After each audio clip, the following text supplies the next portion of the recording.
इस कार्यक्रम के पुण्यार्जक हैं वंडर सीमेंट, फर्क नजर आएगा।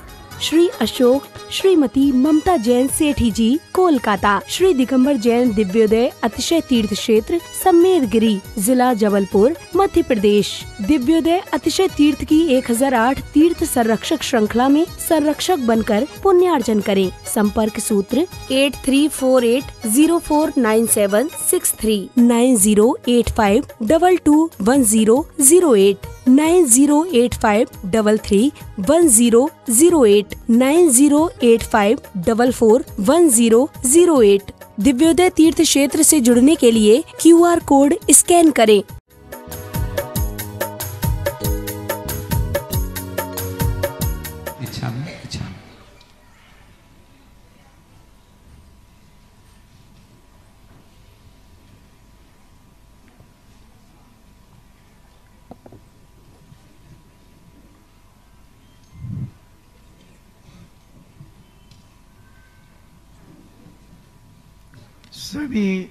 सभी श्रोतागण एवं जिज्ञासु पूज सभी को नमोस्तु करें।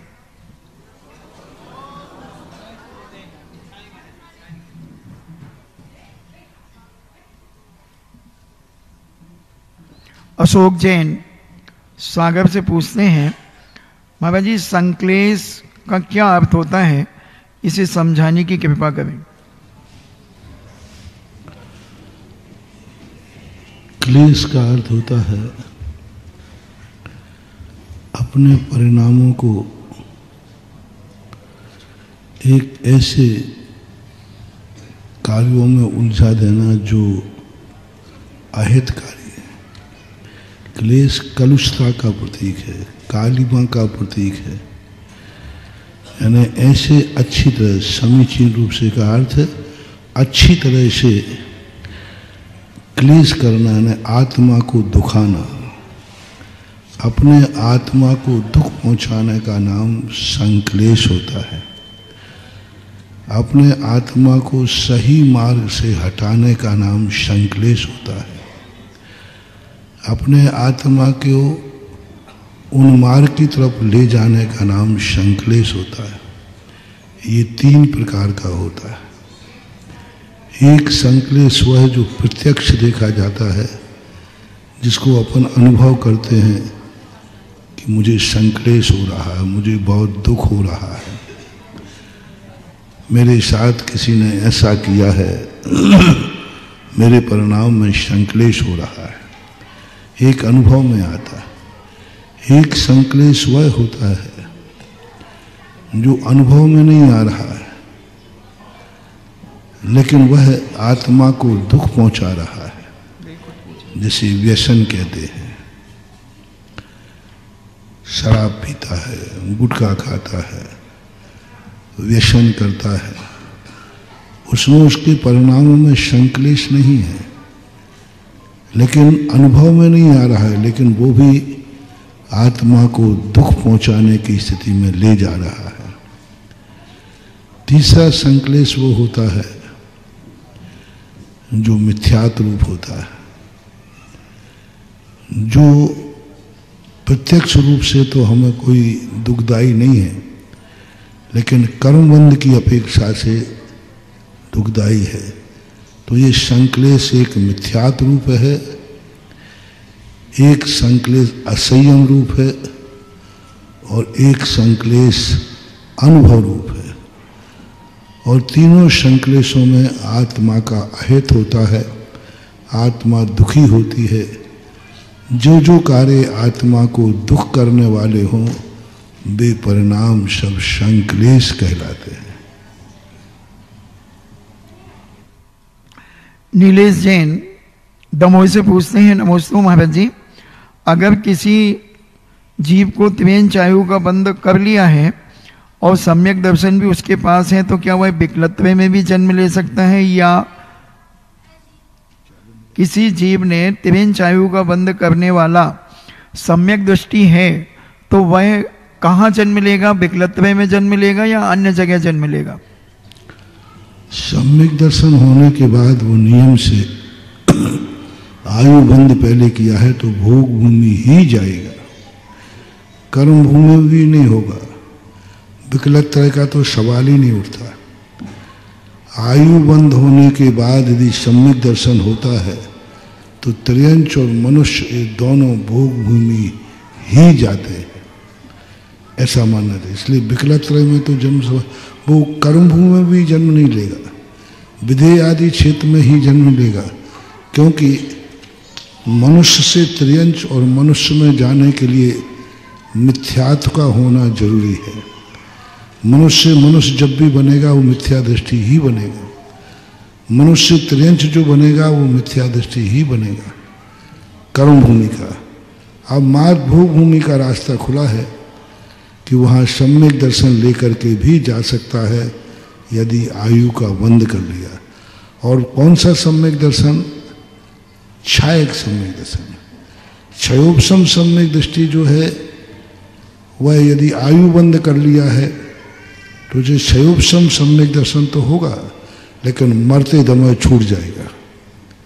इसी प्रकार त्रियंच में जब मनुष्य को त्रियंच जाएगा तो यदि क्षयोपशम सम्यक दृष्टि है तो वह एक अंतर मुहूर्त के लिए मिथ्या दृष्टि हो जाएगा। मां क्षायक सम्यक दृष्टि जो है वह भोग भूमि जाता है, ऐसा सिद्धांत मानना चाहिए। यशवंत जैन ललितपुर से पूछते हैं, जगत पूज्य के चरणों में बारंबार नमस्तु। महाराज जी, एक गृहस्थ अपने जीवन में अनादर, अपमान एवं आरोपित करने वाली कड़वी बातों को कड़वी गोली की तरह कैसे निगले? पहली बात तो मीठी और कड़वी बातें जब अध्यात्म जीवन में आ जाता है तो मीठी और कड़वे का भेद नजर नहीं आता, क्योंकि मीठापन भी विभाव है और कड़वापन भी विभाव है। मीठापन और ज्यादा खतरनाक है, शुगर पैदा करता है। कड़वाहट से कम जीभ पे ही कड़वाहट लगती है, लेकिन उससे कोई बीमारी नहीं होती। नीम खाने में मुंह में कड़वा है लेकिन शरीर के लिए बहुत स्वस्थ है, और मीठा मुंह में तो अच्छा लगता है लेकिन सारी जिंदगी को खोखला कर देता है। इसलिए मीठी वाणी, मीठा जो रूप होता है उसको सहन करना कोई बड़ी कठिन बात है, क्योंकि वो उससे पूर्णता नाश होता है। कड़वे को और कड़वा मीठी बातों को अपन को एक ही बात सोचना चाहिए कि जो कड़वी बात आई है वह क्यों आई है। कोई ना कोई कर्म का उदय है। दूसरी बात है, उस कड़वी बात को ही तो हमें सहन करना है। मीठी बातें सुनकर के तो दुनिया शांत बैठ जाता है, कड़वी बात सुनकर के शांत बैठे तो सम्यक दृष्टि है। सबसे बड़ी चीज तो यही है। धर्मात्मा का लक्षण क्या है? प्रतिकूल परिस्थितियों में अपने आप की सहिष्णुता नहीं खोना, कड़वी बात आकर के कड़वापन नहीं लाना, यही तो धर्म की विशेषता है। और यदि यही नहीं ला पाए तो काहे के वृत्ति और काहे के धर्मात्मा कुछ होने जाने वाला नहीं है। इसलिए हमें वही हमारी परीक्षा है कि हम कड़वेपन में भी, कड़वी बातों में भी हम कड़वाहट नहीं लाएंगे। यही सम्यक दर्शन और धर्मात्मा की पहचान होना चाहिए। दीपक जैन इंदौर से पूछते हैं, पूज्य गुरुदेव के चरणों में कोटेश्वर नमन। भगवान जी, मेरी बेटी और बेटा पढ़ने जा रहे हैं, तो क्या वह दोनों एक रूम में रह सकते हैं? इसमें कोई दोष तो नहीं है? वो कुछ बातें ऐसी हैं जो कहना उचित नहीं रहता, लेकिन हमारे ऋषभ देव ने तो यही परंपरा बनाई है कि भाई बहन को भी साथ में नहीं पढ़ाया। ब्राह्मी और सुंदरी के लिए अलग से ज्ञान दिया, बेटों को अलग से ज्ञान। एक ही चीज को उन्होंने 2 बार पढ़ाया। यदि एक साथ बैठे तो एक ही बार पढ़ाना पड़ता, लेकिन पुत्रों को अलग शिक्षा दी और पुत्रियों को अलग शिक्षा दी। ये बनाने के लिए कोई एजुकेशन जो है वह अपने आप में बहुत विपरीत स्थिति वाला होता है। नैतिकता की दृष्टि से हम मर्यादा के अंतर्गत ज़्यादा नहीं बोल पाएंगे, लेकिन एक ऐसी चीज है जिसमें व्यक्ति सब कुछ भूल जाता है। कौन बहन है, कौन भाई है, कौन माता है, कौन पिता है, कौन क्या है। एक परिणामों की जो विकृति होती है वह कब किस पे बिगाड़ दे नियत, इसको कुछ नहीं कहा जा सकता। पुराणों और कथाओं में ऐसे ऐसे दृश्य देखे गए जिसे पिता और बेटी के भी स्थितियां विपरीत बनी है। आज भी कई प्रकार की स्थितियां ऐसी देखने में सुनने में आ जाती। पिता और बेटी का रूप बने तो ऐसी स्थिति में कई प्रसंग ऐसे आए हैं कहानियों के अंतर्गत। 18 नातों की कथाएं हैं, इसलिए सावधानी रखना ही श्रेयस्कर है।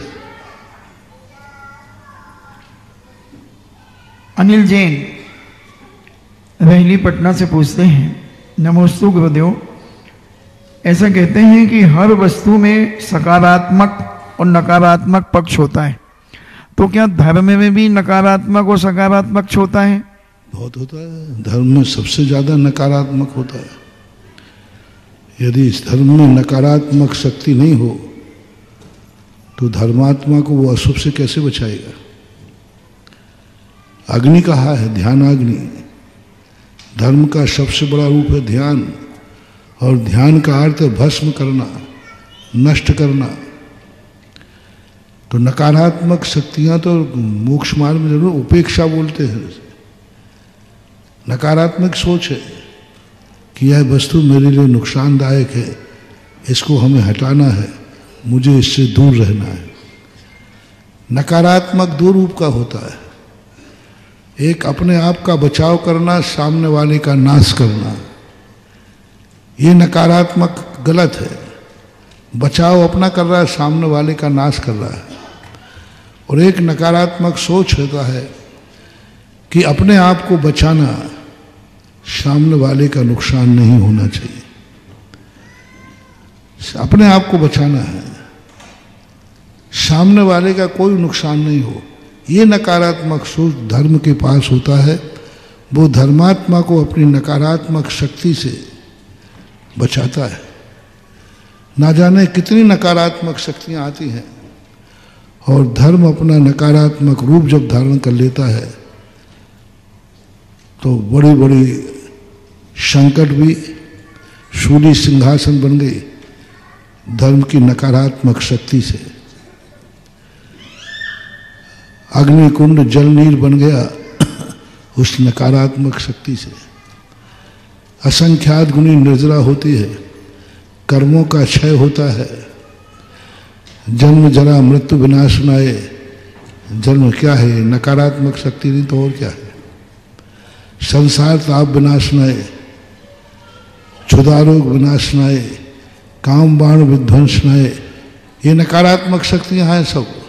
अष्टकर्म धयनाय। 8 द्रव्यों में 6 द्रव्य नकारात्मक शक्ति से भरे हुए हैं। 2 द्रव्य मां चढ़ाते हो आप, उसमें भी मोहांधकार विनाशनाय, वो भी 7वां भी चला गया। अब बचा मात्र आपके 2, फल और अर्घ्य।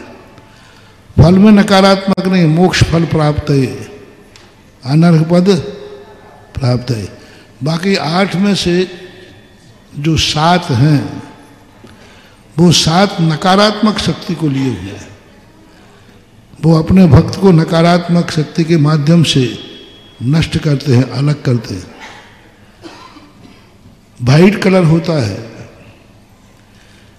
गर्मी के दिनों में आप वाइट कलर पहनते हैं कपड़े ज़्यादातर। क्यों पहनते हैं? क्योंकि वाइट कलर के अंदर नकारात्मक शक्ति होती है। कितनी भी धूप वाइट पे पड़ेगी उसको रिफ्लेक्टेड कर देगा, शोषण नहीं करेगा। आप किसी लाइट के ऊपर, सफ़ेद दीवार के ऊपर लाइट पड़ेगी तो आप देखना उसका रिफ्लेक्शन बहुत तेज पड़ता है।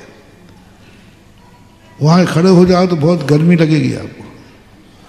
और वही सफ़ेद कपड़ा पहनने वाला अंदर वो ठंडक देता है, यानी अंदर वो ठंडक दे रहा है सकारात्मक शक्ति, और बाहर गर्मी को बाहर फेंक रहा है नकारात्मक शक्ति। और ठंड के दिनों में आप डार्क कपड़ा पहनते हैं, जितने भी ठंड के कपड़े होते प्रायः डार्क होते। क्यों होते हैं? क्योंकि वह शोषण करते हैं, वो बाहर नहीं फेंकते।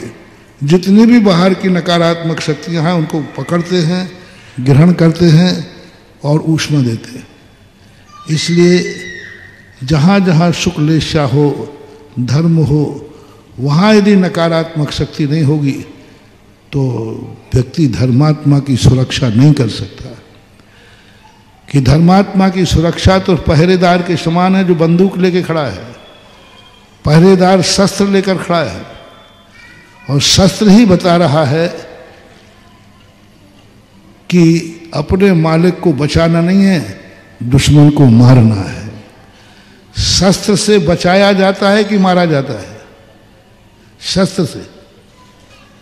शस्त्र तो मारने के काम ही, तो उस जो चौकीदार है या पहरेदार है उसके पास शस्त्र होता है, और शस्त्र हमेशा मारने के लिए होता है, बचाने के लिए नहीं। चौकीदार या बॉडीगार्ड कभी भी मालिक को बचाता नहीं है, दुश्मन को उसको मारने का साधन है। बचाने का तो उसके पास कुछ है, मालिक को कैसे बचाए? कुछ भी नहीं है उसके पास बचाने का, पर वो दुश्मन को मार देगा। तो जितने चौकीदार, पहरेदार, बॉडीगार्ड होते हैं, इनके पास नकारात्मक सोच होता है, नकारात्मक शक्ति होती है, और नकारात्मक शस्त्र के माध्यम से दुश्मन को पास नहीं आने देते, दुश्मन को मार देते हैं। बस ऐसे ही धर्म होता है, बॉडीगार्ड के समान, रक्षक के समान, कि धर्मात्मा जीव के पास जब नकारात्मक शक्तियाँ आती हैं, उन नकारात्मक शक्तियों का नाश कर देता है। ये स्वरूप है।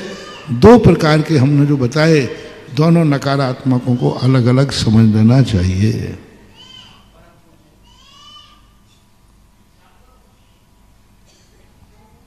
परम पूज्य आध्यात्मिक संत तीज चक्रवर्ती निर्यापक श्रवण मुनिपुंगव सुधा सागर जी महाराज के श्री मुख से होने वाले जिज्ञासा समाधान का सीधा प्रसारण दर्शनोदय तीर्थ थुवन जी से हो रहा है। दुनिया भर में जो भक्त टेलीविजन के सामने बैठे हैं और पूज्यवर की दिव्य ध्वनि सुनने का भाव रख रहे हैं, पूज्यवर के चरणों में नमोस्तु निवेदित करेंगे। उपस्थित जन समूह के ओर से भी बारंबार नमोस्तु नमोस्तु नमोस्तु पूज्यवर के चरणों में इच्छामी इच्छामी इच्छामी।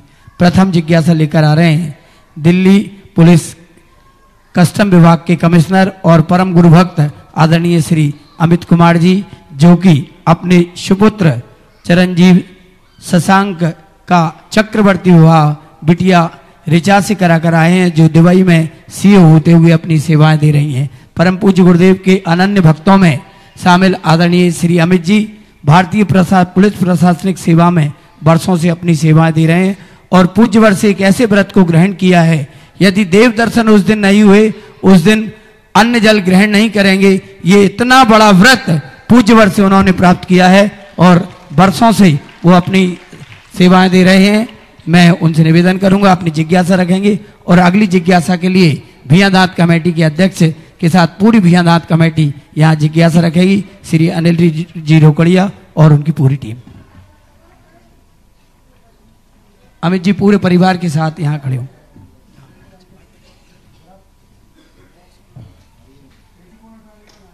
हे गुरुवर, मेरे ऐसे महान पाप कर्म का उदय कि इस पंचम काल में तो मैं चौथे काल के तीर्थंकर का दर्शन नहीं कर सकता, लेकिन मेरे ऐसे संख्यात पूर्व जन्मों का पूर्ण कर्म का आज उदय हो रहा है कि मुझे अपने परिवार के साथ तीर्थंकर स्वरूपी परम पूज्य मुनि पुंगव श्री सुधा सागर महाराज जी का दर्शन प्राप्त हो रहा है।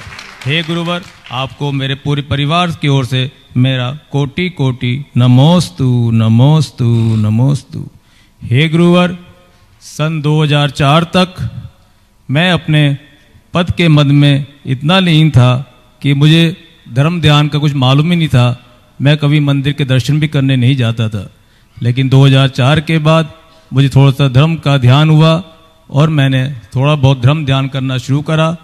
बहुत सारे मुनि महाराजों का मुझे आशीर्वाद प्राप्त हुआ, लेकिन मेरा ऐसा कोई मुझे मुनि नहीं मिला, कोई ऐसा गुरु नहीं मिला जिसको मैं दर्शन करके महसूस कर सकूं कि मुझे ये संसार के कष्टों से मुझे निकाल सके और मेरा अगला जन्म भी मेरा सुधार सके। जे सन 2016 में हे गुरुवर आपके ब्यावर में मुझे प्रथम दर्शन प्राप्त हुए और आपके दर्शन करते ही मुझे महसूस हुआ यही वो महान आत्मा है, ये जो मेरा न केवल इस जन्म में मेरा उद्धार कर सकती है, मेरे संसार के कष्टों से मैं निवारण कर सकती है, बल्कि मेरा अगला जन्म भी सुधार सकती है।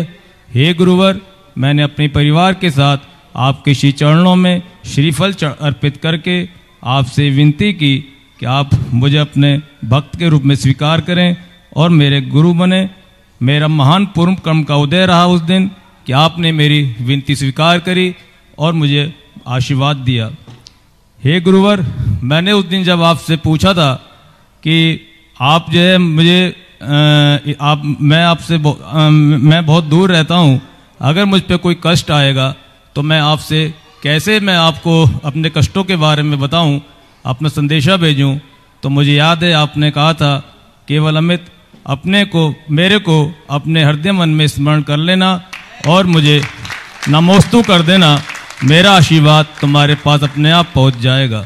हे गुरुवर, वो दिन और आज का दिन मैं जब भी कोई संकट मेरे पे आता है, कोई परेशानी मुझ पे आती है, ऑफिस संबंधी, घर संबंधी बहुत सारी कई बार कष्टें आती हैं, केवल मैं उस समय आपको अपने हृदय में स्थापित करके आपकी 3 परिक्रमा लगा के आपके चरणों को स्पर्श करके श्रीफल अर्पित करके और केवल अपनी परेशानी बता देता हूँ और मुझे आपका हाथ आशीर्वाद के रूप में उठ जाता है और गुरुवर 24 घंटे नहीं लगते मेरा वो संकट दूर होने में, मेरी परेशानी वो दूर होने में। आज उसी का परिणाम है कि मेरा परिवार पूरे मेरे सुख समृद्धि, शांति और प्रतिष्ठा से मेरे दिन दूनी रात चुगनी से मेरा बढ़ रहा है और मुझे इस बात का अब डर होने लगा कि मेरा कहीं पुण्य कर्म मेरा कहीं क्षीण ना हो जा। हे गुरुवर, मेरी प्रथम जिज्ञासा तो यही है कि मेरा ही पूर्ण कर्म इसी प्रकार चलता रहे, आपका आशीर्वाद इसी मिलता रहे, इसके लिए मैं क्या करूं। दूसरी जिज्ञासा गुरुवर मेरी ये है कि चक्रवर्ती विवाह तो मैंने बहुत सुने कि चक्रवर्ती विवाह कैसे करना चाहिए, क्यों करना चाहिए, लेकिन जिन बच्चों ने चक्रवर्ती विवाह कर लिए, मेरे बेटे ने चक्रवर्ती विवाह करा, तो आगे चल के ये भी आपके किसी पंच कल्याणक में सोधर्मिन बन सके, इसके लिए जो है ये क्या करे आगे चल के, एक इसका मुझे मार्गदर्शन करें। और लास्ट तीसरी जिज्ञासा पर गुरुवर, मैं अभी नारेली से आ रहा हूँ, नारेली में एक त्रिकाल 24 मंदिर हमारा बन रहा है, लेकिन मैंने अभी देखा कि वहाँ भी कुछ भी कार्य उससे संबंधित बहुत कम कार्य हुआ है और सुना है कि अगले साल पंच कल्याणक होने वाला है। प्रभु, जीवन का कुछ पता नहीं किस दिन खत्म हो जा, मैं उसके लिए क्या करूं, कौन सी जाप करूं, कौन सी पूजा करूं, ताकि मेरा भी मंदिर शीघ्र बन जा और आपके कर कमलों से उसका पंच कल्याणक हो जा। हे गुरुवर, नमोस्तु नमोस्तु नमोस्तु। 2 प्रकार की स्थितियां इस दुनिया के अंदर होती हैं। एक व्यक्ति एक वह निमित्त होता है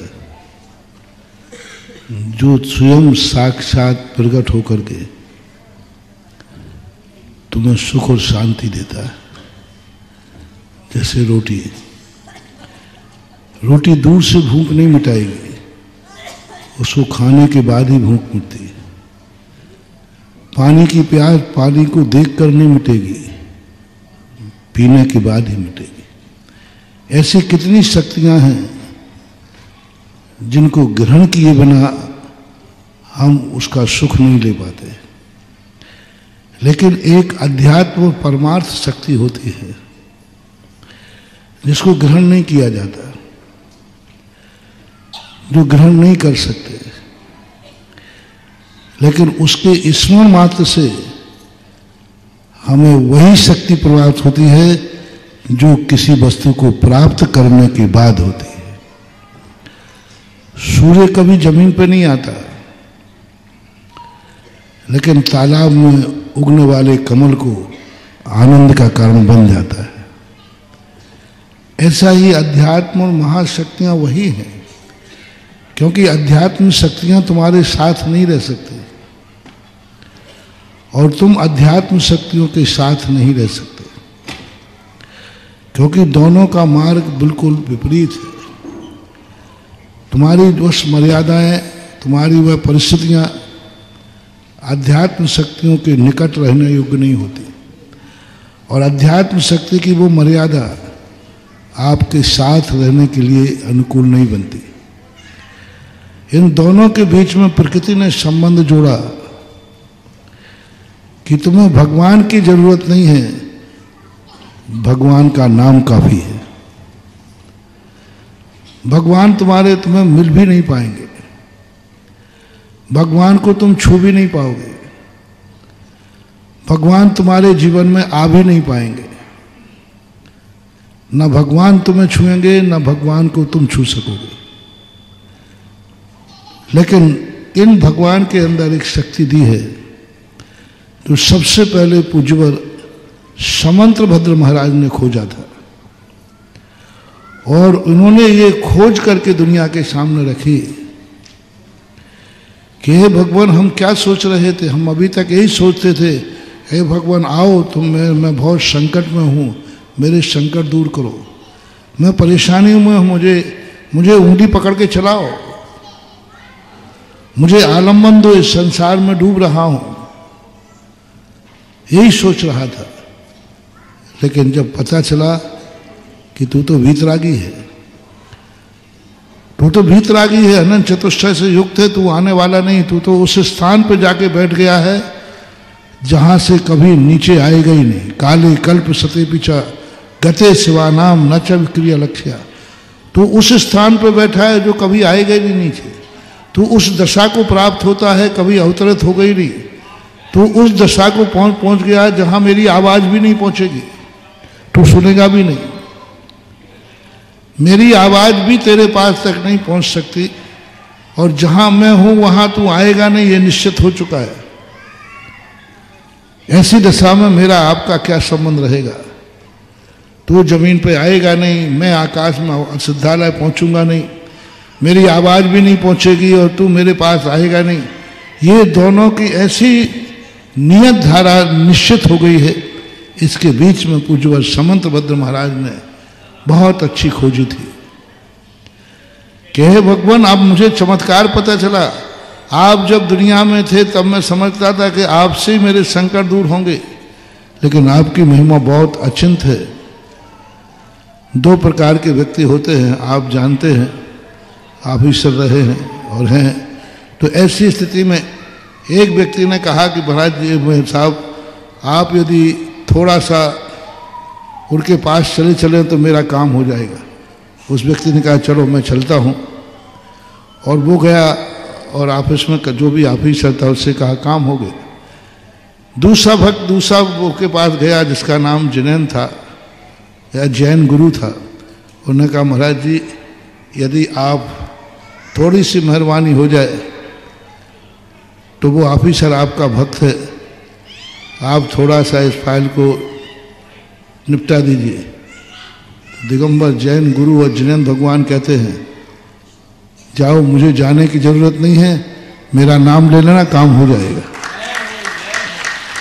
एक भक्त ने, एक गुरु ने भक्त के साथ जाकर के उसका काम कराया, और एक भक्त ने, एक गुरु ने अपने नाम से काम कराया। दोनों का प्रभाव किसका ज्यादा है? बस इसी का नाम है जैन धर्म। अद्याप यस्याजित शासनस्य शताम प्रणेतो प्रतिमंगलार्थम प्रगृह्यते नाम परम पवित्रम सुसिद्धि कामेन जनेन लोके। पूज्यवर समंतभद्र महाराज अततनाथ भगवान की स्तुति करते कहते, भगवान मैं तो मुश्किल में पड़ गया था कि आप तो चले गए सिद्धालय, मेरा क्या होगा।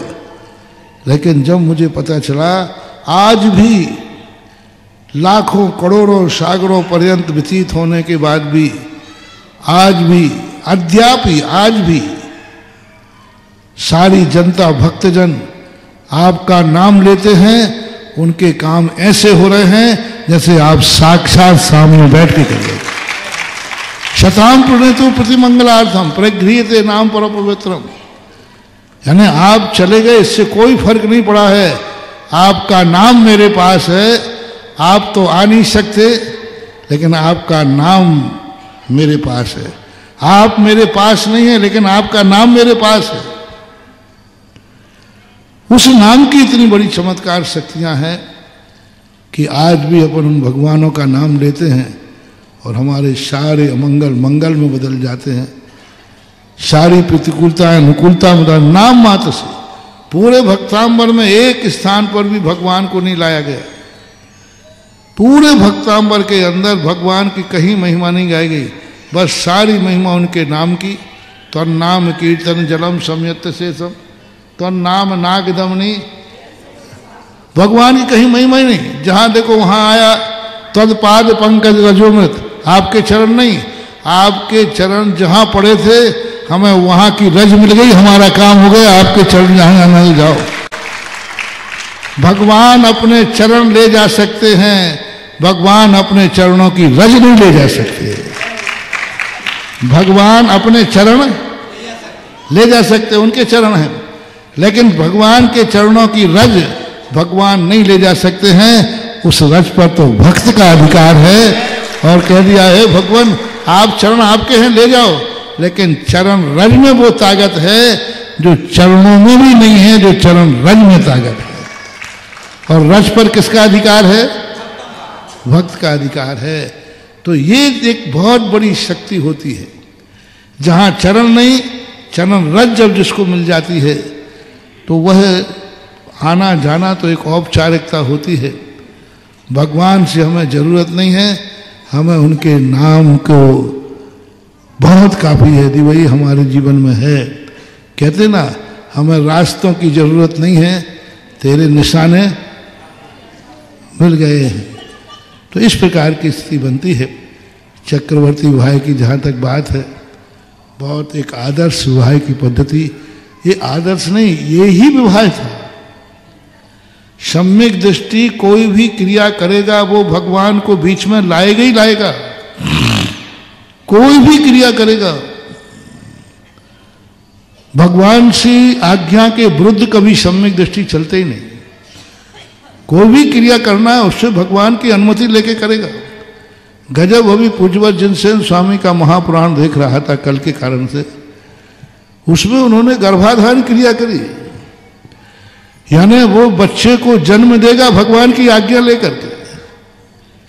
6 महीने पहले से भगवान की पूजा करेगा, भक्ति करेगा, दोनों आराधना करेंगे, भावना करेंगे और भगवान से अनुमति लेंगे कि हे भगवान, हम इस संसार मार के, इस गृहस्थ मार के कुल दीपक को जन्म देना चाहते हैं। जो कुल का ही दीपक न बने, वो आपके चरणों का भी दीपक बने, आरती बनकर। क्या बढ़िया उनका गर्भाधान की क्रिया है। एक संसार का कार्य गर्भ धारण करना।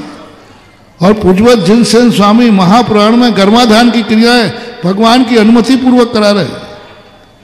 यानी सम्यक दृष्टि कहता है मैं तो जो कुछ भी करूंगा तेरी अनुमति के बिना नहीं करूंगा, तेरी साक्षी के बिना नहीं करूंगा, तेरे नाम के बिना नहीं करूंगा, तेरे आशीर्वाद के बिना भी नहीं करूंगा। बच्चा भी जन्म लेगा तो तेरे आशीर्वाद से जन्म लेगा, कुल भी चलेगा तो आशीर्वाद से। यही स्थिति उन्होंने शादी की।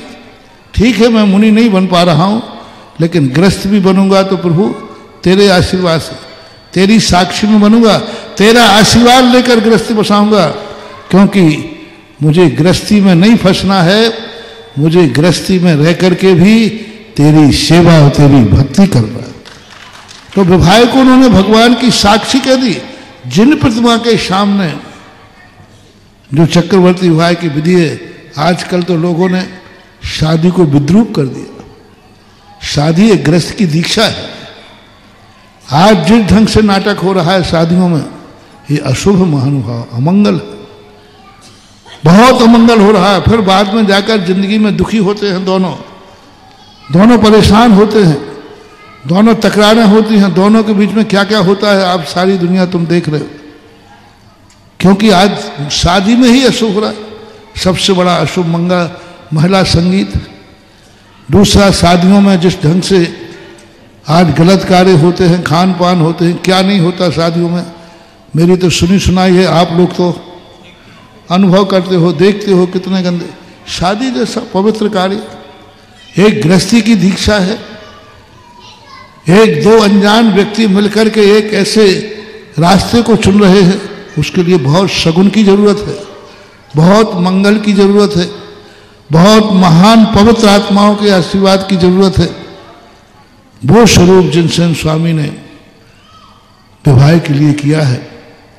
तो जैन दर्शन परमार्थ की ही सिद्धि नहीं करता, जैन दर्शन और कीचड़ में भी कमल खिलाने की कला सिखाता है। संसार की व्यवस्थाएं भी जैन दर्शन ने की। कल ही मैंने कहा था कि हम साधु धर्म को ही संभालेंगे तो ये साधु धर्म ज्यादा दिन टिकने वाला नहीं है, क्योंकि साधु भी कहाँ जन्मते हैं, साधु ग्रस्त के यहाँ। यदि ग्रस्त ही भ्रष्ट हो गया तो साधु जीवन ज्यादा चलने वाला नहीं है। जितना मुनि धर्म का कानून है उससे कहीं कानून श्रावक धर्म का जैन दर्शन में है। जैन दर्शन में श्रावक को जो कुछ भी करना है जैन धर्म की साक्षी पूर्वक करना चाहिए। तो ये चक्रवर्ती भाई आदि जो हैं, ये सम्यक दृष्टि लोग, सम्यक ज्ञानी लोग, आसन भव्य लोग भगवान की साक्षी पूर्वक इन कार्यों को करते हैं। भविष्य में जहां तक बात रही, well beginning is of done, जब शुरुआत ही अच्छी होती है तो आगे के लिए पूछने की जरूरत नहीं है। वो तो साहित्य में सब अपने आप सौदरबंधु भी आ जाएंगे, कुबेर भी आ जाएंगे, चक्रवर्ती भी आ जाएंगे, सब ये जिंदगी के पड़ाव के रास्ते में पढ़ते जाएंगे और इन सब में विश्राम होते हुए जिंदगी आगे बढ़ती जाएगी। दोनों को आशीर्वाद। और जिज्ञासा रख रहे हैं रोकड़िया जी, श्री अनिल जी बियादात क्षेत्र से। आदरणीय कमिश्नर साहब को बड़े बाबा का दिव्य चित्र देकर हमारी कमेटी अध्यक्ष जी आए, प्रमोद जी साहब, मनोज जी, और उन्हें बड़े बाबा का शरण भाई दिव्य चित्र दें। 1,11,000 रुपए की राशि के साथ मोजी बंधन कल परम पूज्य आचार्य भगवान गुरुदेव विद्यासागर जी महाराज के 53वें आचार्य पद दिवस पर पूज्य गुरुदेव ने हम सब पर बड़ी कृपा की है। और कल मोजी बंधन महा महोत्सव है। इसमें नायक बनने के लिए एक नाम बीनागंज से श्री योगांश जैन, अमित कुमार जैन बीनागंज से आया है। कल महानुभाव मोजी बंधन का महासमारोह दोपहर में परम पूज्य गुरुदेव के श्री सानिध्य में 1 बजे प्रारंभ होगा। आप सबको मुंडन कर यहाँ उपस्थित होना है। जिज्ञासा रख रहे हैं बियादात कमेटी और तैयार रहेंगे हमारी कमेटी के कोषाध्यक्ष श्री प्रमोद कुमार जी मंगलदीप। हे भगवान, आपके चरणों में मेरा बारंबार नमोस्तु। हे भगवान, बियादात कमेटी आपके चरण रच के लिए बियादात तो पड़े उसके लिए पलक भाले बिछा करके इंतजार कर रही है। हे भगवान, आपका मंगल आशीर्वाद हम सभी को मिले। हे भगवान, नमोस्तु नमोस्तु नमोस्तु। हे भगवान, बियादात यहाँ से महज 13 किलोमीटर की दूरी पर है और वहाँ पर अंचल की ही नहीं बल्कि पूरे विश्व की एक ऐसी मनोज्ञ प्रतिमा है जहाँ की केश विन्यास एक मुकुटबद्ध है और 108 इंच की मनोज्ञ प्रतिमा जहाँ जाने के सारे दुख दूर हो जाते हैं, मनोकामनाएं लोगों की दूर हो जाती हैं। जैन नहीं, जैनेतर लोग भी उस प्रतिमा पर अपनी मनोकामनाएं मांग करके वहाँ अपनी मनोकामनाएं पूर्ण करते हैं। ऐसी मनोज्ञ और अलौकिक प्रतिमा जो बियादात में विराजमान है, वहाँ पर हम लोगों के प्रयास के समक्ष भी वहाँ पर कोई विकास नहीं हो पा रहा है। गुरुदेव आपके चरण वहाँ नहीं पड़े, क्या इसी कारण से वहाँ पर अभी कोई विकास नहीं हो पा रहा है? गुरुदेव आपके चरण बहुत बार सन 1988 में जब मैं चंदेरी था, 1-1.5 महीने का प्रवास रहा था। उस समय खंडारगिरी को दृष्टि में रखा था। उस समय बियादात की चर्चा आई थी, लेकिन उतना ज़्यादा लोगों में उत्साह भी नहीं था और रास्ता भी सुगम नहीं था। लेकिन अभी कुछ वर्षों से आप लोगों जैसे व्यक्तियों ने बिहादात के लिए बहुत अच्छा प्रयास और प्रकाश में लाने का प्रयास कर रहे हैं। अब कब कैसा निमित्त बनता है ये तो मैं नहीं कह सकता हूँ, लेकिन आप लोग जो प्रयास कर रहे हो उसके लिए मेरा आशीर्वाद है। करते रहो, जब जैसा नियोग बनेगा विचार करें। जिज्ञासा रखें प्रमोद जी मंगलदीप, और अगली जिज्ञासा के लिए तैयार रहें अध्यक्ष महोदय के परिवारजन मातेश्वरी साधना जी टिंगो ऑयल मिल परिवार और श्रीमती नीतू जी तैयार रहेंगी। गुरुदेव के चरणों में मेरा और मेरे परिवार की ओर से त्रिवार नमोस्तु नमोस्तु नमोस्ते। गुरुदेव, सरस्वती का जो रूप है ना, वैदिक परंपरा में हंसवाहिनी के रूप में हाथ में बीड़ा लिए हुए हमने देखा है, और जैन धर्म में सरस्वती को श्रुत की देवी या श्रुत देवी कहा गया है। उनके 4 हाथों को दर्शाना किस बात का प्रतीक है? उन 4 हाथों में जैसे एक में कमल है, माला है, शास्त्र है, कमंडलू है। गुरुदेव, इसका क्या आशय है? कभी कभी क्या है, उपमा के रूप में कोई वस्तुएं आ जाती हैं, उसको लोग साकार रूप दे देते हैं। जैसे भारत माता है तो भारत एक देश का नाम है, भारत एक बंधी हुई पृथ्वी का नाम है। भारत नाम की कोई देवी नहीं है, लेकिन भारत माता जब एक लोग शब्द निकलने लगा तो एक उसका स्त्री का रूप दे दिया गया। बहुत प्रकार की नदियों का भी देवी का रूप दे दिया जाता है। निकालो, चलो, तो बहुत सारी नदियों का रूप दे दिया जाता है। तो ये प्रतिबिंब कर है। इसी प्रकार मुक्ति में कोई स्त्री नहीं बैठी है, लेकिन मुक्ति रूपी वधू, ऐसा बोलते ना, मुक्ति रूपी लक्ष्मी। अब वहाँ कोई वधू नहीं बैठी है, लेकिन वो मुक्ति संज्ञावाचक। इसी प्रकार सरस्वती को एक स्त्रीवाचक का प्रतीक जैन दर्शन में माना, और उसमें 4 हाथ 4 अनुयोगों के प्रतीक हैं। शास्त्र जिनवाणी का प्रतीक है, माला परमार्थ का प्रतीक है, कमंडल जो है सुचिता का प्रतीक है, कमल जो है ये जिनवाणी हमें संसार में रहकर जल से भिन्न कमल, जैसे संसार में रहने वाला जल में रहने वाला कमल, भले उसके पैर उसकी जड़ कीचड़ में है, लेकिन कमल का फूल ऊपर रहता है। ऐसे ही जिनवाणी अपने भक्तों को इस संसार के कीचड़ में रहते हुए कमल के समान खिलना सिखाती है, इसलिए उनकी कमल की है। हंस वाहिनी का अर्थ होता है विवेकपूर्ण, क्षीर नीर विवेक, स्व पर का भेद विज्ञान, हे उपाधि का भेद विज्ञान, जितने भी आइटम उनके साथ हैं, और गज और गज का भी वहाँ प्रतीक बनाते हैं। तो वह एक सगुन के रूप में, मांगलिक के रूप में, इस प्रकार जितने भी आइटम हैं वो कोई ना कोई प्रतीकात्मक रूप से दुनिया के सामने आए, और प्रतीक का एक देवी का रूप देकर के उसे सरस्वती की मूर्ति का रूप दे दिया। जैन दर्शन में बहुत मूर्तियां मिलती हैं। राजस्थान में सबसे प्राचीन मूर्ति सरस्वती की लाडनू में है, और गुजरात के अंदर उमता एक स्थान है, वहाँ पद्मासन मूर्ति सरस्वती की बहुत बड़ी मूर्ति है। तो कुछ प्रतिबिंब ऐसे देखे जाते हैं, लेकिन ये कोई जाति विशेष, कोई देव विशेष नाम की शक्ति नहीं है। ये मात्र उपमा के रूप में, प्रतिमान के रूप में स्थापित है।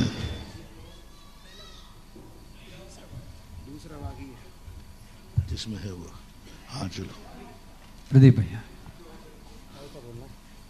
तुम बोलो ना। जो जिज्ञासा रखें टिंगो ऑयल मिल परिवार अध्यक्ष महोदय के परिवार से, और अगली जिज्ञासा के लिए तैयार रहें रीता जी जैन NFL।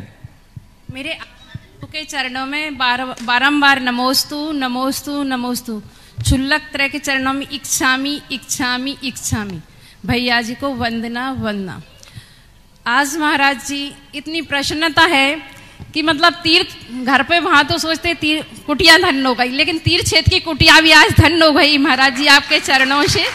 तो मेरी जिज्ञासा यह है कि महाराज जी के तीर्थ क्षेत्र पे मतलब मंदिर बनाने का, जिनालय आदि बनाने का बहुत पुण्य होता है, लेकिन महाराज जी अन्य कार्यों में भी दान देने में कोई पुण्य होता, कार्यालय आदि में भी?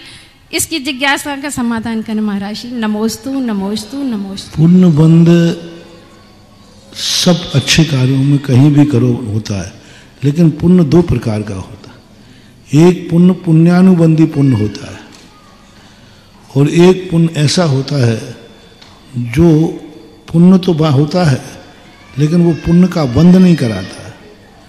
इसलिए परमार्थ में दिया हुआ कार्य पुण्य से पुण्य बनता है, पुण्यानुबंधी पुण्य होता है, और अन्य कार्यों में दिया हुआ पुण्य पुण्य से पुण्य बंधे ऐसा कोई नियम नहीं, महान पुण्य रूप बनता है। देखो कल से अभी कई लोग, जैसे अभी अमित जी ने बात कही थी आगम के अनुसार चक्रवर्ती की, और कल जो कार्यक्रम होने वाला है आज पहले से बता दें, जिससे सबको एक महिमा पता चल जाए।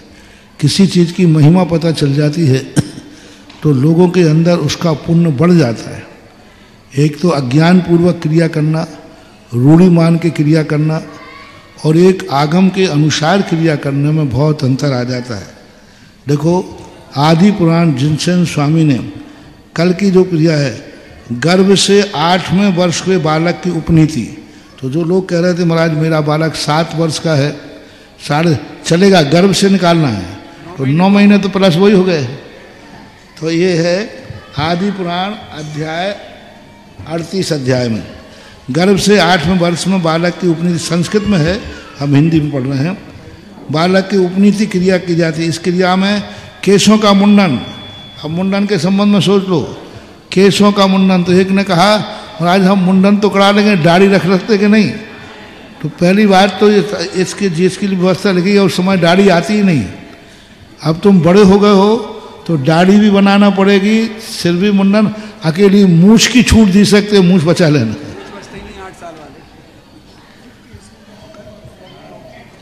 केशों का मुंडन, व्रत बंधन तथा मौनी बंधन की क्रिया की जाती है 8 वर्ष के बाद। 8 वर्ष पूर्ण होने पर प्रथम ही जिनालय में क्या विधि करना चाहिए? प्रथम ही जिनालय में जाकर जिसने अरहंत देव की पूजा की है 8वें वर्ष में, ऐसे उस बालक को व्रत देकर उसका मौजी बंधन करना चाहिए। उसकी कमर में मूछ की रस्सी बांधना चाहिए। अपन आज मूछ तो मिलता नहीं कहाँ सा, तो मौली बंधी करते हैं।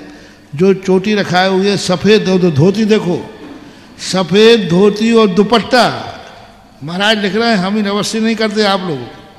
महाराज बच्चा है कुर्ता पजामा में चल जाएगा, धोती संभलती नहीं उससे, धोती कैसे पहनेगा? आजकल सिली हुई धोतियाँ भी आ जाती हैं। देखो ये अपने आप जो जिनसेन स्वामी महाराज लिख रहे हैं, सफ़ेद धोती और सफ़ेद दुपट्टा जो वेश है, विकारों से रहित है, ऐसा वह मुंडन कराने के बाद ऐसा करे। मूल श्लोक में भी आया है 105 नंबर।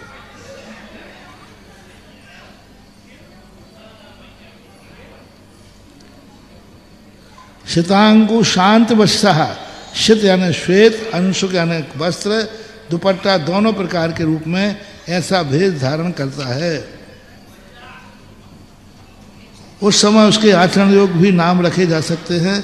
बड़े वैभवशाली राजपुत्रों को छोड़कर भिक्षा, वो अभी क्रिया करेंगे नहीं, उस दिन दूसरी क्रिया और है कि उस दिन वो मुंडन कराए, गुरु संस्कार करें, और उस दिन भोजन वो भिक्षाचर्या से करे, कटोरा ले जाए भिक्षाम देही, भीख नहीं भिक्षाम देही।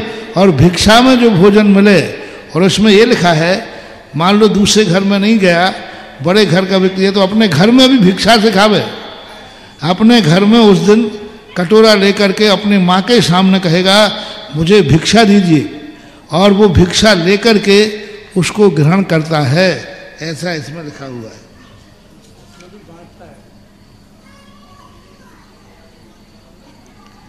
राजपुत्रों को अंतःपुर में जाकर अपनी माता आदि से किसी पात्र में भिक्षा मांगना चाहिए।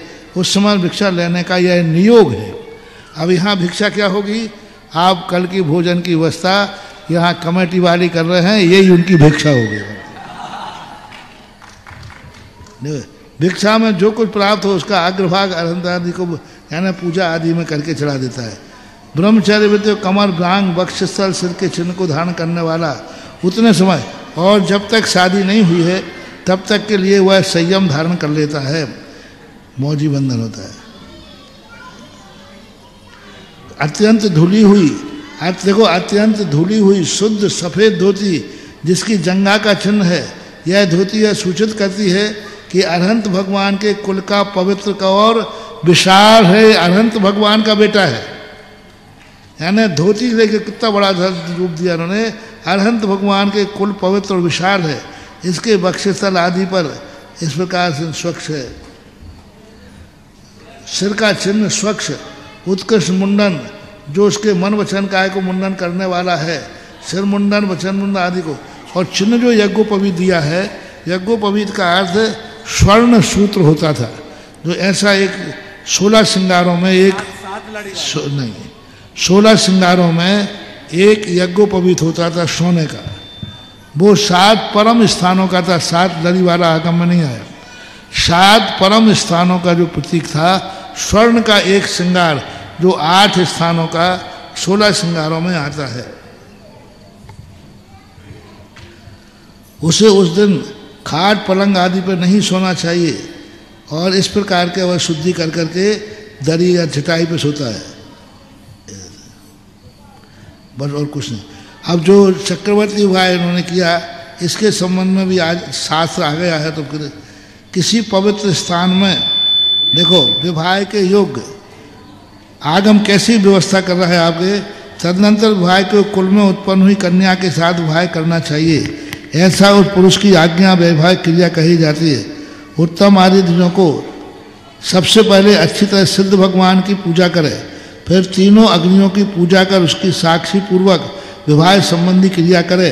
किसी पवित्र स्थान में बड़ी विभूति के साथ जिनेन्द्र भगवान की प्रतिमा के सामने वर वधू विवाह उत्सव करना चाहिए। वेदी की 3, 2 अथवा 1 अग्नि उत्पन्न की उसकी प्रदक्षिणा देकर वर वधू को समीप बैठना चाहिए। विवाह की दीक्षा के नियम में हुए वधू वर को देव अग्नि साक्षी पूर्वक 7 दिन तक व्रत धारण करना चाहिए, ब्रह्मचर्य व्रत। 7 दिन तक उसी मंडप में ब्रह्मचर्य व्रत धारण करना चाहिए। फिर अपने योग किसी देश भ्रमण कर अथवा तीर्थ भूमि में विहार कर वर और वधू को बड़ी विभूति पूजा पाठ के साथ धर्म ध्यान पूर्वक 7 दिन व्यतीत करना चाहिए। सिद्ध क्षेत्रों पर, तीर्थंकरों के क्षेत्रों पर, गुरु आदि के जहाँ बैठे। तदनंतर उस 7 दिन के बाद तथा जिनका कंकण छोड़ दिया है, ऐसे वर वधू अपने वर में समयानुसार अपने गृह में प्रवेश करके कुल धर्म को स्वीकार करें। ये है जिनसेन स्वामी के महापुराण की विधि। यानी जैन दर्शन इतना विशाल है कि तुम्हारे संसार कार्यों में बाधा नहीं डालता है, वो संसार में विवेक करके संभालता भी है।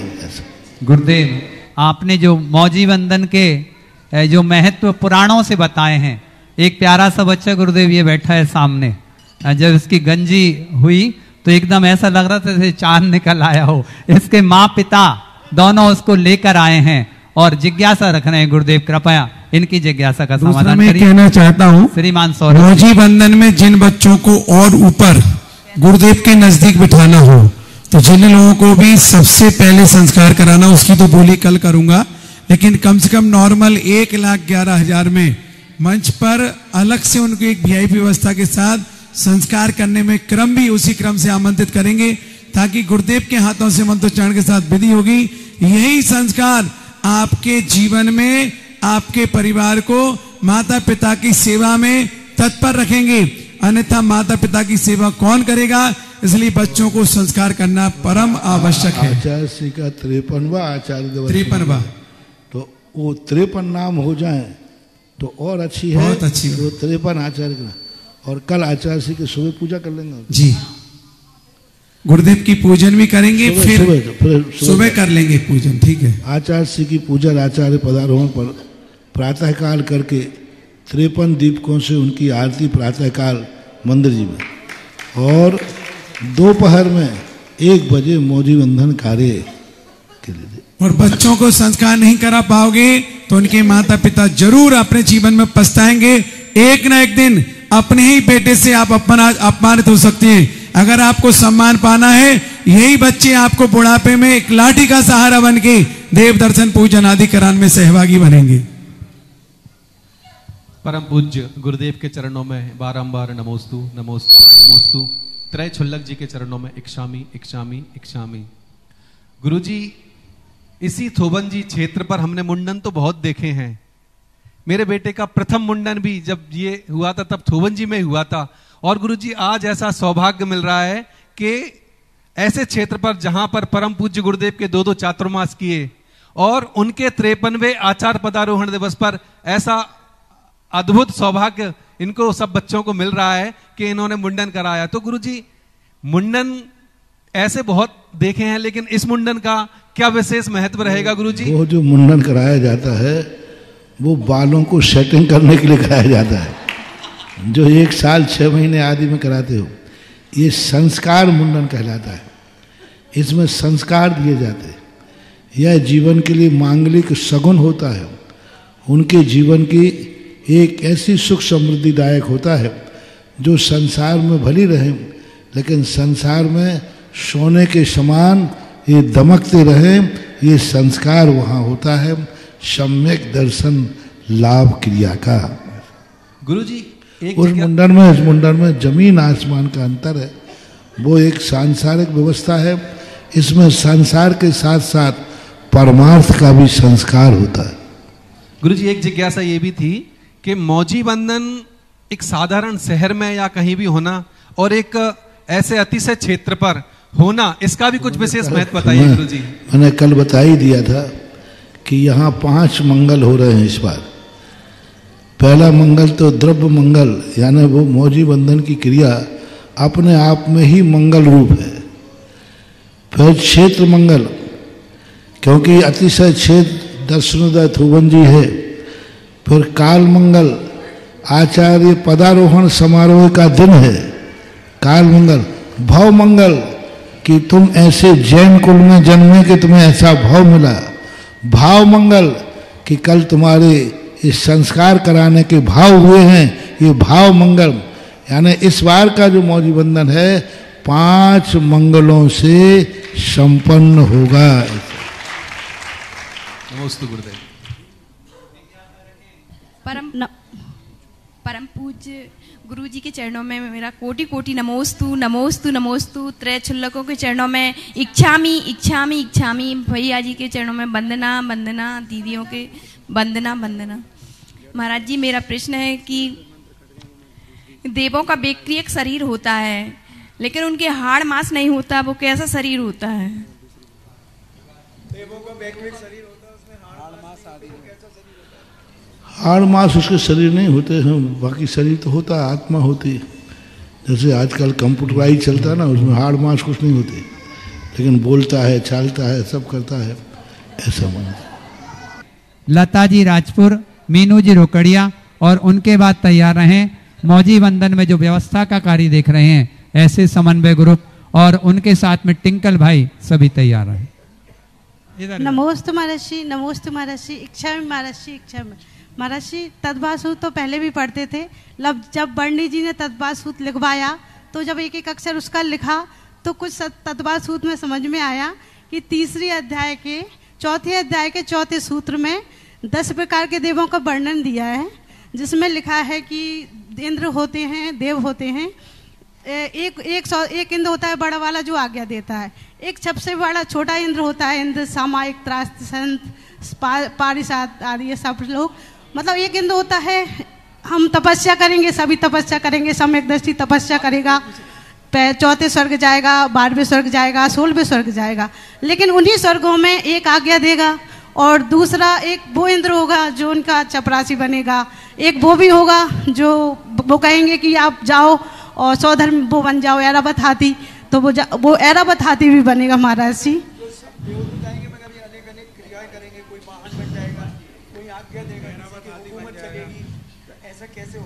तो महाराज जी स्वर्ग जाएंगे, तपस्या हमने भी की, सबने की, लेकिन इतना मतलब सम्यक दृष्टि जीव में इतना अंतर कैसे हो जाता है?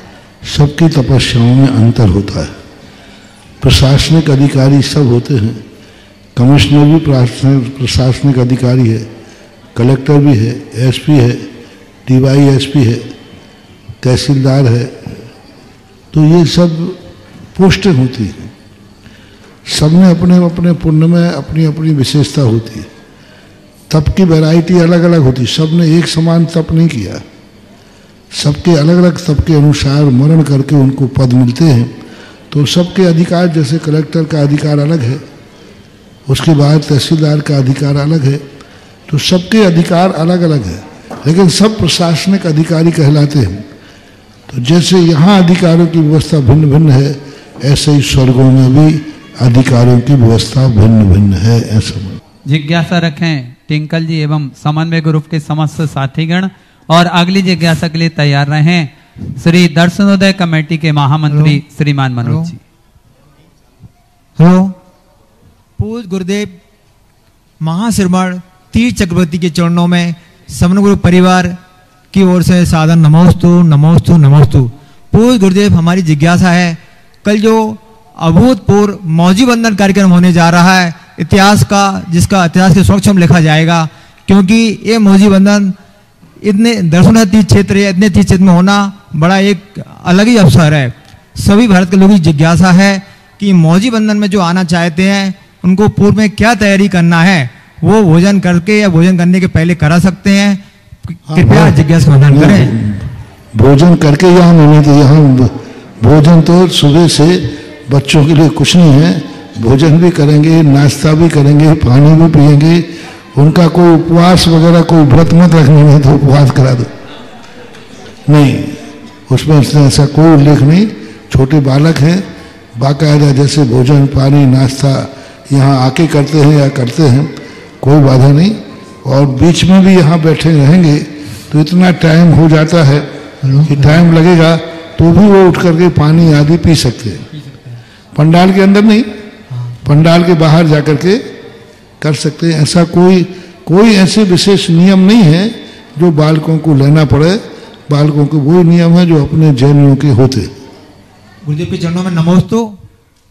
मौजी बंधन के लिए हमारा निवेदन है, पूरे विश्व से, पूरे भारत से, हम जहां जहां लोग ये कार्यक्रम देख रहे हैं, समन्वय ग्रुप के लोग तैयारी कर रहे हैं, दर्शनोदय कमेटी के साथी तैयारी कर रहे हैं। अभी भी जिनका मन है और सोच रहे हैं कि दर्शनोदय दूर है, रात डली है पूरी, दोपहरी में 1 बजे से कार्यक्रम प्रारंभ होगा। हम पूरे भारत से कहना चाहते हैं, हमारे अध्यक्ष जी महामंत्री जी आपसे निवेदन कर रहे हैं, आप श्री दिगंबर जैन वर्ग के साथियों ने बहुत शानदार भोजन का मेनू तैयार किया है। रुकने के लिए विशाल धर्मशालाएं हैं और यहाँ पर पलक पावड़े बिठाकर हम सब आपका इंतजार कर रहे हैं। आप बिल्कुल ये ना घबराएं कि 4000 लोग आएंगे, 5000 आएंगे, 10,000 आएंगे।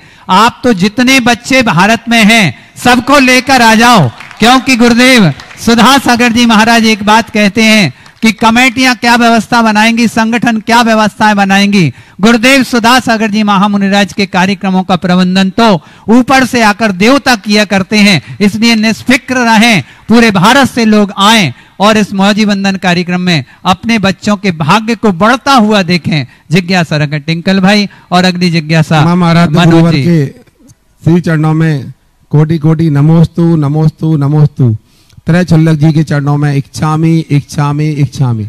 गुरुवर, मेरी जिज्ञासा ये है कि वज्र वृषभ नाराज सेनन वालों का तो बहुत कठोर शरीर रहता है, फिर सुकुमार जी को सरसों के दाने कैसे चुभते थे, जबकि उनका तो यही शरीर था। वज्र वृषभ नाराज सेनन का अर्थ नहीं है कि वो सुकुमार नहीं होता है। वज्र वृषभ नाराज सेनन का अर्थ इतना ही होता है, उनको जल्दी फ्रैक्चर नहीं होता है, हड्डियां मजबूत होती हैं। हड्डियां इतनी मजबूत होती हैं कि वो थोड़े बहुत गिर पड़ने पर फ्रैक्चर नहीं होता। बाकी सुकुमारता तो चमड़ी की होती है, वो तो उनमें होती है, उससे कोई फर्क नहीं। मनोज जी अपनी जिज्ञासा रखें और उनके बाद आशीष जी बागीदौरा तैयार रहें। तीर्थ चक्रवर्ती 108 निर्यापक श्री सुधा सागर जी महाराज के चरणों में नमोस्तु नमोस्तु नमोस्तु। छुल्लक जी के चरणों में इच्छामी इच्छामी इच्छामी। महाराज श्री गुरुदेव कल 7/11/2025 को मौजी बंधन का कार्यक्रम दर्शनों से अतिशय क्षेत्र पर रखा गया है। गुरुदेव आपके आशीर्वाद से सारी व्यवस्थाएं चल रही हैं और हम क्षेत्र पर ऐसा कौन सा अच्छा कार्यक्रम करें कि जिससे ये संस्कार, बच्चों के संस्कार आदर्श के रूप में पहचाना जावे कि ये दर्शनों पर ये संस्कार हुए थे। नमस्ते गुरुदेव। इसके लिए तो और कोई हम क्या व्यवस्था बनाएं, जैसे आपके पुण्यार्जक लोग, परिवार लोग जो व्यवस्था बनाना चाहें, ऐसी व्यवस्थाओं को आप लोग अपने हिसाब से करें और उसको चिरस्थायी बनाने के लिए यही है। तुम्हारा कोई काम नहीं है, यहाँ आने के बाद सारा काम हमारा है, तो हमें संस्कार देना है। तुम तो बस उन बच्चों की बढ़िया सेवा करते रहना, उनको रहने की, बैठने की, खाने पीने की व्यवस्था आपको करना है, वो कर देना। नमस्ते गुरुदेव। जिज्ञासा रखें लता जी राजपुर, मीनू जी रोकड़िया जो परिवार यहाँ आया हुआ है, और उनके बाद जिज्ञासा रखें निर्मल कुमार जी जैन पीथमपुर जो कि इंदौर से हमारे बीच में। चलिए आप जिज्ञासा रखिए वहां तक। मेरे आराध्य गुरु कोटि सार नमोस्तु नमोस्तु नमोस्तु। बरनी जी के चरणों में इच्छामी इच्छामी इच्छामी। दोनों छुल्लकों के चरणों में इच्छामी इच्छामी इच्छामी। महाराज जी मुझे बहुत जिज्ञासाएं रहती हैं, लेकिन महाराज जी क्या है, आपके कमरे में जाओ तो लाइन लगी रहती है, वहां पे अभी जिज्ञासा नहीं पूछ पाती हूँ। तो महाराज जी क्या कर रही है तो बताओ आप। और मेरी जिज्ञासा है, तो महाराज जी मेरी बहन ने पूछवाई है एक जिज्ञासा कि नए की आवश्यकता जीवन में क्या है, और मैं जाननहार हूँ, करना नहीं हूँ। जाननहार ही जानने में आता है, वास्तव में पर जानने में नहीं आता, इसका अर्थ पूछवाया है। और एक जिज्ञासा और है महाराज जी। नए का जो बात है, नए जीवन के वह पहलू हैं जो व्यक्ति को ऐसी दुविधाओं से निकालते हैं जहां वह यह नहीं सोच पाता है कि मैं क्या हूं। नए कहता है कि तुम सापेक्ष बनते जाइए, तुम सब कुछ हो। किसी ने अच्छा कहा तो तुम अच्छे हो, किसी ने बुरा कहा तो बुरा हो, भूत नए नए की अपेक्षा से। किसी ने कहा तुम बहुत अच्छे हो, तो किसी ने कहा तुम सिद्ध हो, तो बोले ठीक है, नैगम नए की अपेक्षा से। तो नए हमारी जिंदगी में हर समस्या का समाधान करते हैं, सापेक्ष करते हैं, प्रतिद्वंद्वता को खत्म करते हैं, दोनों को एक नहीं करते हैं, दोनों का एक दूसरे के प्रति जो द्वेष भाव है उस द्वेष भाव को खत्म करके दोनों को एक कार्य कराने में संलग्न कर देते हैं। जाननहारा है, पर को नहीं जानता है, पर जाना नहीं जाता। जब सर्वज्ञ भगवान बन जाते हैं तो पर जानने में नहीं आता है, पर जानने में झलक जाता है, जानता नहीं है, जानने में आ जाता है। और जाननहारा है, ये भी हमारे ज्ञान का विषय नहीं है। जाननहारा है, मैं वहां तो भेदी कर्म हो जाए जहां साध साधक में अबाधक, ना साध है ना बाधक है, कुछ नहीं। कौन जान रहा है, कौन जानने वाला है, इन सब से ऊपर उठ करके ज्ञायक स्वभाव आता है। जाननहारा तो जो है वो बहुत छोटा शब्द है। जाननहारा बहुत छोटा शब्द है। ज्ञायक, ज्ञायक का अर्थ है वो जान नहीं रहा है, वो ज्ञेय अपने आप में ज्ञान के विषय बनते जा रहे हैं, और वस्तुतः वो अपने आत्मा के स्वरूप में स्थिर हो जाता है, आत्मा का स्वरूप में स्थित हो जाता है, द्रव्य गुण पर्यायों में नहीं। द्रव्य और गुणों पर्यायों से ऊपर होता है आत्मा का स्वरूप। ज्ञायक स्वभाव ना तो पर्याय है, ना गुण है, और ना ही ज्ञान है, ना ही द्रव्य है, लेकिन वो एक ऐसी महाशक्ति है जो ज्ञायक स्वभाव रूप निर्मित होती है। ऐसे जानना चाहिए। अब तुम्हारी शंकाएं जितनी हो, ये इकट्ठी एक कागज पर लिख के दे दो, बोलने का टाइम नहीं मिलेगा, मैं एक साथ शंकाएं तुम्हारे सारी समाधान कर देंगे। हाँ, जिनको बोलने का समय नहीं मिलता वो लिख करके दे दे, उसमें जितने में तुम शंका रखते हो उतने में हम 3 समाधान कर देंगे। बहुत बढ़िया। लता जी, बहन जी, आप लिख के दे दो, सबसे पहले आप प्रारंभ करो और जिज्ञासा रखें। निर्मल कुमार जी पीथमपुर और अंतिम जिज्ञासा आशीष जी जैन बागीदौरा की ओर से रहेगी। तब तक आग्रह उनकी जिज्ञासा हो जाए। हमारा आग्रह ये रहेगा, जितने लोग मंच पर हैं वो सब नीचे उतर जाएंगे, क्योंकि आरती नीचे से ही होगी। मंच पर बहुत अधिक भीड़ हो गई, मंच बहुत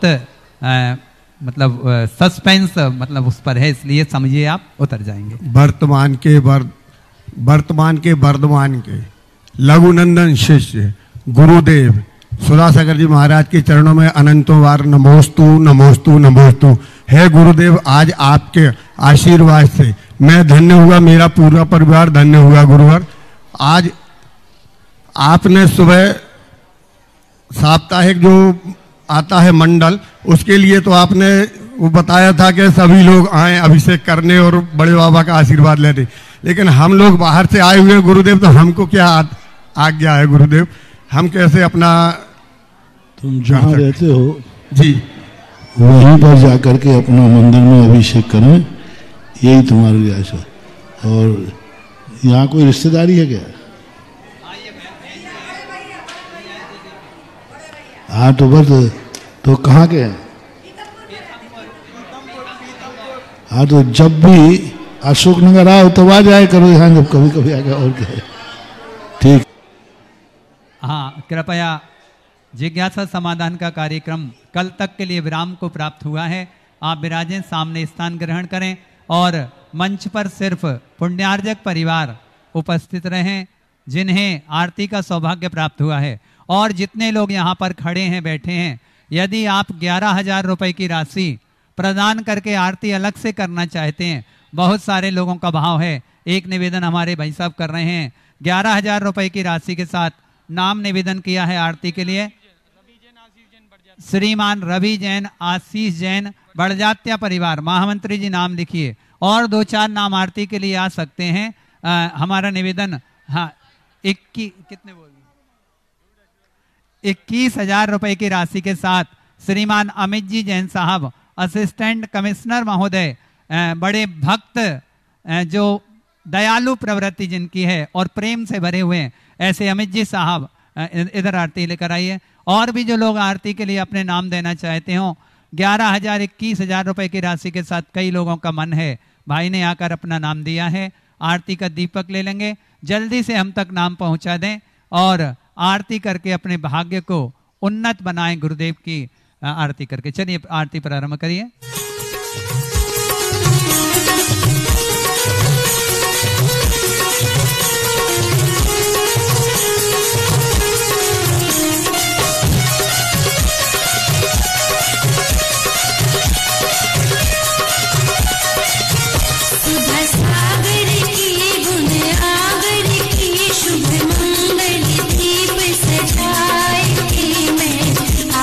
उतारूं आरती।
एक मुसीबत, जीवन की हर एक मुसीबत से हम सबको निकाला है। दर्शनोदय दर्शनोदय दर्शनोदय वाला है, तेरा रखवाला है। दर्शनोदय वाला है, तेरा रखवाला है।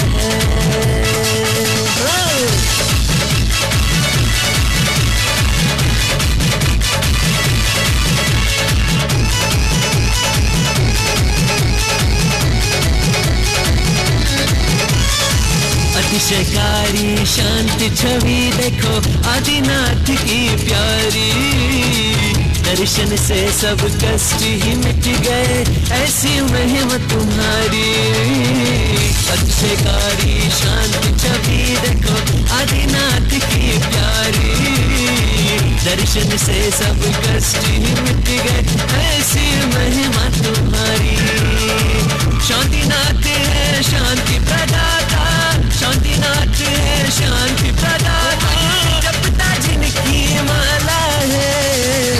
दर्शनोदय दर्शनोदय दर्शनोदय वाला है, मेरा रखवाला है। दर्शनोदय वाला है, मेरा रखवाला है।